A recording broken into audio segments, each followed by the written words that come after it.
I'm Emma Lubitsch, and you're watching Can TV. We're here with Kristiana Rae Colón. Thank you so much for being with us. Thank you for You're a having me. poet, playwright, and founder of LetUsBreathe Collective. Can you just tell us a little bit about your background? Yeah, I'm a writer, like you said. I came up in the Chicago Youth Poetry Slam scene. So Young Chicago Authors is kind of my artistic home as a teenager. And the beginning of my political consciousness was definitely in the arts. So I really didn't consider myself an activist or an organizer. I was writing poems and plays that definitely had political undertones, but it really wasn't until Trayvon Martin and then subsequently Mike Brown that I was really galvanized to use my artistic platforms to amplify the movement for Black lives.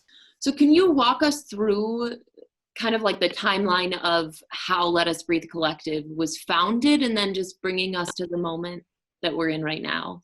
Yeah, absolutely. So in summer of 2014, my brother and I were working on a hip hop project. We are a hip hop duo called April Fools, and we were writing a one-act hip hop hybrid play to debut at Victory Gardens Theater's Ignition Festival called Lack on Lack. And it meant to both explode the mythology of Black on Black crime and comment on how scarcity, engineered scarcity and the intersections of lack really engenders all forms of oppression. So for example, the intersection of capitalism and misogyny, but like light and funny and hip hop and poetry and rap. And we were gaining a lot of traction with this project, and we were like on the cover of the Red Eye, and we were building this really robust artistic platform. And then Mike Brown was killed in Ferguson, and suddenly our academic raps about oppression felt really insufficient to address the moment. Yeah. And I felt like I needed to go and be there and be on the ground and be with people. But I didn't want to just show up in someone else's community with nothing but my rage.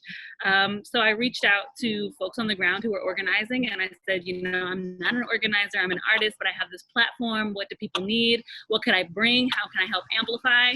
And the answer that I got was, we need gas masks, which is a really disturbing thing to hear from American citizens 5 hours away from Chicago, or like any human being anywhere on the planet, that you need gas masks to protect you from the people that are supposedly paid to protect you.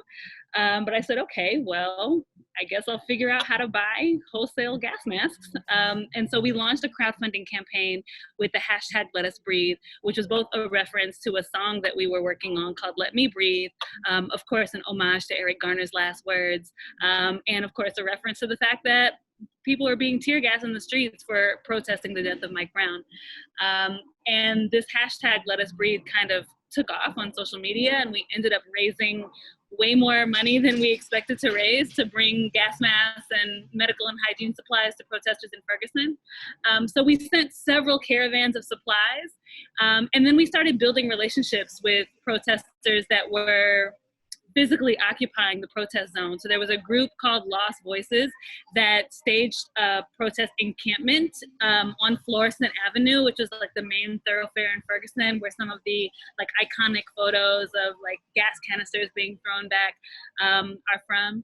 And they, you know, in the early days of the Ferguson protests, the Ferguson police were doing this very unconstitutional thing called the 5-second rule, where if you stopped marching for more than 5 seconds at a time, you could be arrested for disorderly conduct, which is of course very ableist and also unconstitutional. Except that there was this like furniture store parking lot at the very end where there was an LED construction sign blinking approved protest area. And that was the one place where you could stand for more than 5 seconds without being arrested. And so this group of like young people who were really fed up with being harassed by the police said, okay, well, if this is where I can stand, then this is where I'm gonna be.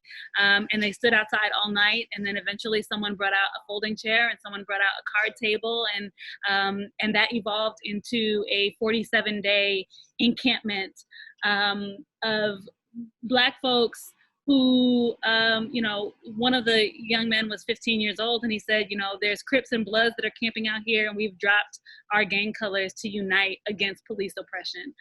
And so the artists from Chicago that went down with these supplies were so inspired by hearing these young people articulate the way that they were understanding that their tribal differences were really insignificant in the face of systemic oppression. And so we began collaborating with them artistically to amplify their story. And that continued action over like 30 trips to Ferguson, and then bringing them to Chicago, and then bringing them around to different organizations and universities around the Midwest to tell their story, is the origin of the Let Us Breathe Collective. And then we started organizing our own actions in Chicago. So, our Ferguson comrades were like, okay, this is great, y'all coming down here, but what are y'all doing in Chi-Town? Like, are you turning up in Chi-Town?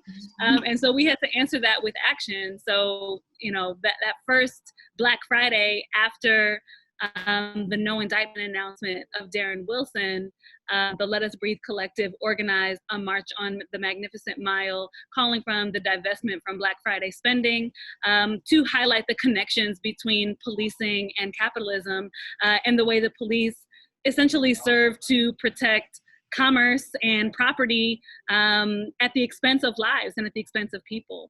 And so, we gathered about 1,000 people on the Magnificent Mile, and we marched from the Magnificent Mile to Wicker Park, to a Walmart on the West Side, making the connections along the way between policing and capitalism, policing capitalism and gentrification, policing capitalism, gentrification, and labor.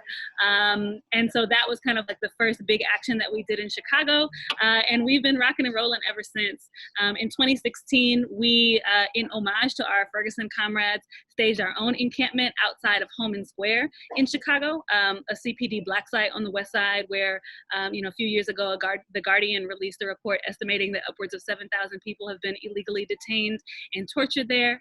And so we set up Freedom Square to basically conduct an abolitionist experiment. So we claimed this vacant lot across the street from Holmen Square as a police-free zone, and we had tents representing the different resource areas that we believe the city should be investing in instead of militarized policing and surveillance.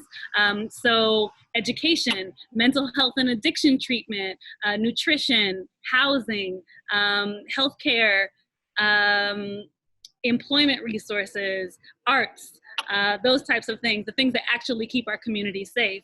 And so the entire time that we were camping outside of Holmen Square, we were feeding the community. We fed 200 to 300 people a day. We had a free store, so we collected gently used clothes and we redistributed them to the community. We distributed groceries, books, all while programming a pop-up summer camp. So we did not anticipate that the children from the community would come and want to camp with us, but that is what happened. And so pretty much overnight, we became a 24-hour summer camp. And so in the midst of staging this political protest, we were also inviting teaching artists from organizations all across Chicago to come and volunteer to lead workshops with these young people. So there was capoeira and yoga and dance and science, zine making, screen printing, pretty much any discipline you can imagine, we were able to offer the community for free.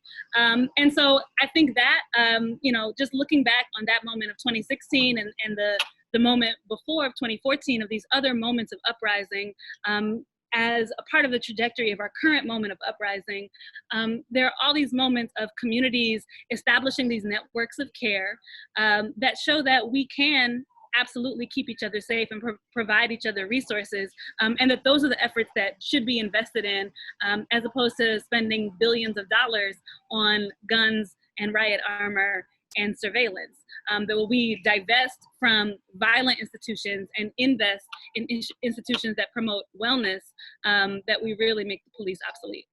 Absolutely, and Holmen Square is still open today. Absolutely, and people are, still being brought through there. So it was really a long-standing site of terror and harassment for the Black and brown people of the North Lawndale neighborhood. And it really wasn't until some NATO protesters were disappeared in Holmen Square. So, what would happen is police would pick people up in whatever district, and instead of processing them through their district police station, they would be inside Holmen Square for 8 hours or 12 hours. The family couldn't find them, their lawyers couldn't find them. And so, Holmen Square is still operating, and it's a very expensive operation. It's also where all of the military grade equipment that CPD has is stored. So we would see tanks rolling out of Holmen Square in the middle of the night. And so, just thinking of like the cost, the amount of money that is invested into those types of equipment and resources, and it's astronomical. Yeah. Well, and I think something too that you touched on was kind of how, because so much of what the work that you guys do is focused around the arts. So how does art kind of help us to like envision new futures or alternate realities, or kind of to envision something different than what we know? Yeah, absolutely. So, for the past 6 years, we have been asking folks to imagine a world without police, because most people have just taken for granted that, when you need help, you call 911 and the police are who show up. And it hasn't always been that way, and it doesn't have to always be that way. And sometimes it really just takes a moment for someone to challenge your assumptions about the way things are, for you to pause and consider what something else might be. And usually when you ask folks to imagine a world without police, the first response is fear and a lot of what ifs and why it couldn't happen. And really, art is a great lens through which to inspire and incubate collective imagination. I really believe that artists are the vanguard of revolution, that liberation is a curatorial act, that, we have to be able to imagine, envision, and design the liberated future that we want before we can achieve it. And so, right now we are in a moment where defunding the police has become a national conversation. It's something that we've been talking about for 6 years, but everyone is starting to catch up now. And there are a lot of really visionary thinkers who are imagining alternative solutions. And so in the same way that we have visionary and creative people in all other sectors of industry, public safety needs creative visionary thinking. And so LetUsBreathe Collective has endorsed the Black Abolitionist Network's 11 demands for the city of Chicago. So can you tell us what those demands are? Yes. The Black Abolitionist Network is demanding the defunding of CPD. And the steps toward the total defunding of CPD include that City Council defund CPD by 75% and invest those funds into non-carceral social services and community programs. Immediate CPD budget cuts, so that includes stops on new hiring, stops on weapons purchases, and firing cops with multiple misconduct complaints. That City Council passed CPAC, which is the Civilian Police Accountability Council. We demand that that CPS, Chicago Public Schools, cut ties with CPD and we get cops out of our schools. Get police off of CTA and out of other public institutions, a stop to the West Garfield Park Cop Academy, which was first estimated at costing $95 million, and now that number has gone way, way up into, triple digit millions of dollars. And so that is money that we would like stopped and reinvested into communities. We'd like for CPD to decommission the racist and arbitrary gang database and eliminate the criminal enterprise database. The closure of Holmen Square and all other CPD Black sites. We demand that City Council cease all negotiations with the Fraternal Order of Police. We demand a stop to asset forfeiture and ending CPD's ability to seize property. And finally, we demand that public and private institutions that are in support of defending Black lives immediately cut ties with CPD and disband their private police and surveillance firms. So really, it is a comprehensive, sort of multi-step, multi-pronged approach to redirecting funds that are currently supporting efforts to harass, surveil, over-police, and brutalize Black communities and communities of color, and reinvest those dollars in non-carceral social services such as education, transportation, mental health, addiction treatment, housing, and the efforts that really keep people safe. And I think, so something that we've seen throughout this movement, and as I think you pointed out in movements prior in Chicago, is just this incredible mutual aid system that pops up in moments of need. And so can you talk a little bit about that? Because I think that that's such an important point.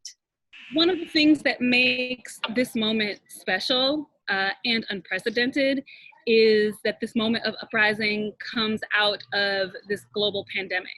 And so what we saw with COVID-19 was an almost overnight transformation for how we conduct our business, right? An overnight reimagining for how social structures look.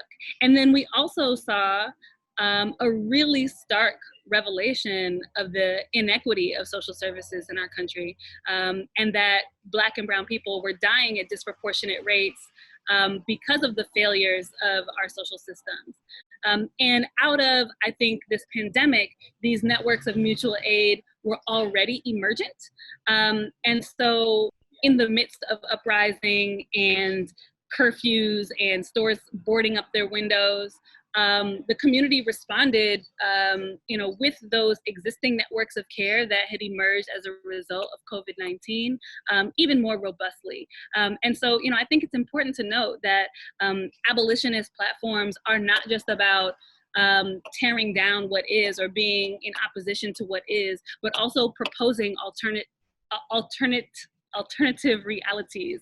And those alternative realities include mutual aid and systems of caring for each other. And those are the types of systems that really should be invested in and systematized, more broadly. So we see them emerging as individual efforts, but imagine if those individual efforts had the same amount of resources that a network like the police have, right? How robustly and responsive they could be to our community's needs. What do you think the likelihood of those 11 demands being realized in Chicago are right now? Because, so what does this moment mean for Chicago? I think it's, I think that there has been so much resistance on the part of city leadership. So just, can you comment on that? Yeah, so we are very clear that Lori Lightfoot is a cop. And, I know Lori Lightfoot from the police board meetings of 2015, when the Black Lives Matter movement was flooding those police board meetings to demand the firing of Dante Servin, an officer that shot and killed Rakia Boyd in Douglas Park, across the street from her alma mater, across the street from her high school. He was off duty. He was allegedly responding to a noise complaint, and he fired into a crowd of people and shot Rakia in the head. And month after month after month, BYP 100, the Let Us Breathe Collective, Black Lives Matter Chicago, and other organizations flooded the police board meetings monthly to demand the firing of Dante Servin, because even though he had been cleared of criminal charges because he was deliberately undercharged by Anita Alvarez, he was still getting a salary and, on track to get a pension from CPD. And so, part of the enormous amount of money that the city is spending on policing is salaries and pensions for people who are murderers. And Lori Lightfoot presided over those police board meetings, and month after month, I saw her in person mock and ridicule and belittle and condescend to the grieving survivors and family members of people who had been murdered by the police. And so that is the Lori Lightfoot that I know, a woman that will mock the grieving brother of someone who has been killed by the police. And so I know where her allegiances lie. And so, right now the demand is defund or resign. And we are prepared to ramp up pressure and escalate pressure until the force of defunding the police is undeniable. And we're very clear on what we're up against, and we're ready for it. Yeah,